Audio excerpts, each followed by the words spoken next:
Alessandra visits Duke Edgar estate. Edgar was surprisingly welcoming, questioning Alessandra's escape from her guarded home.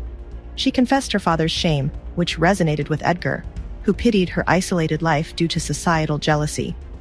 Intrigued, Edgar presented her with a contract, stating terms were necessary. Alessandra felt a rush of unease at his quick agreement. Did she trust him? This was her chance for freedom. Will Alessandra sign the contract? Will the Duke protect her? How will her father react? Alessandra gasped as Edgar's fingers suddenly wrapped around hers before she could touch the paper. "What happened to your hand?" he asked, his gaze sharp. He examined the redness around her knuckles, then looked at her other hand, which was unmarked. "Did you injure it?" "It's nothing," Alessandra muttered, quickly pulling her hand from his grasp. "It is something," Edgar insisted. "Now that you will be my wife, I do not take kindly to anyone hurting those I care about. Name the person, and I will see them punished." Alessandra hesitated. "It was an accident, Your Grace. Just Edgar," he corrected. "See to it that there are no further accidents while you remain at home. We will address this matter again later." His tone was resolute. Alessandra looked up from the paper. "You are not my ideal, Edgar," she admitted, her voice matter-of-fact. "So, you have a type?" Edgar asked, his tone teasing, though it seemed as though he wanted to know more. "I was hidden away, but I was not blind." "Now, shall we continue?" Alessandra asked, eager to move past the topic of affection. "Certainly," Edgar replied. "First, you must not speak of this arrangement to anyone, save for Alfred, my butler.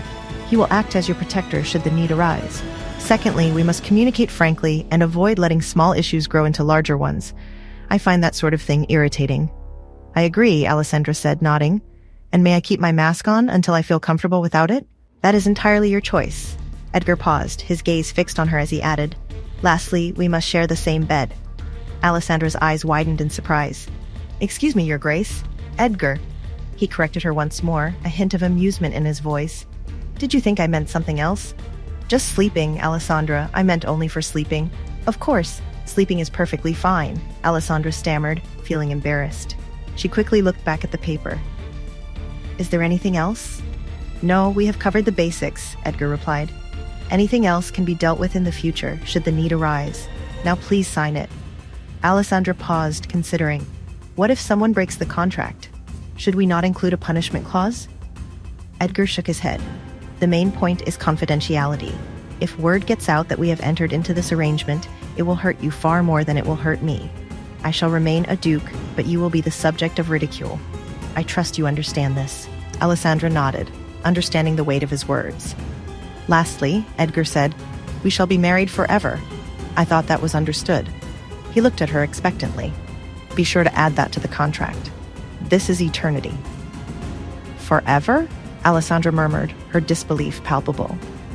"Yes, forever," Edgar replied casually. "Do you plan on breaking your vows?" "Till death do us part," he grinned, clearly enjoying the horrified expression on her face. "Well, at some point you will need an heir," she said cautiously. "Of course, my wife shall bear me children, though don't worry, I am in no rush to have a little one running about the house." Edgar's distaste for children was well known. "You wouldn't mind me having your child?" Alessandra questioned, her mind in a whirl. Edgar sighed, meeting her eye.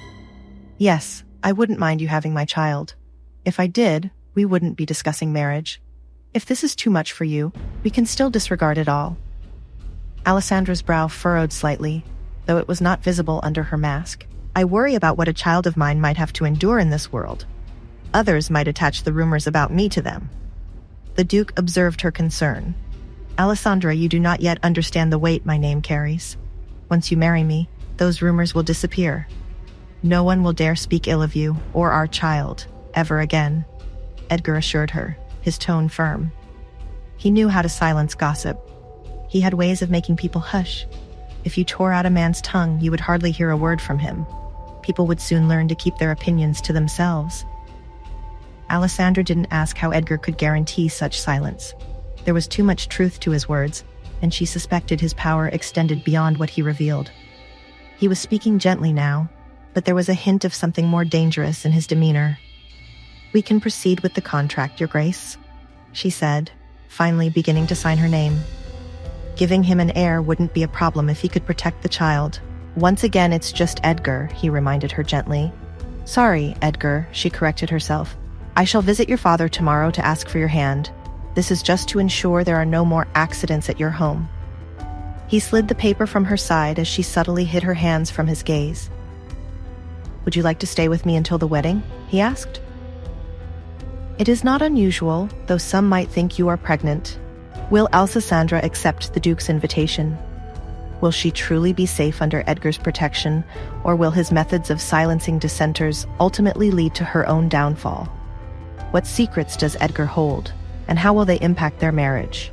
Hey, I'm Alessandra. If you're wondering what happens next, download the Pocket FM app now and listen to the exciting episodes of The Duke's Masked Bride.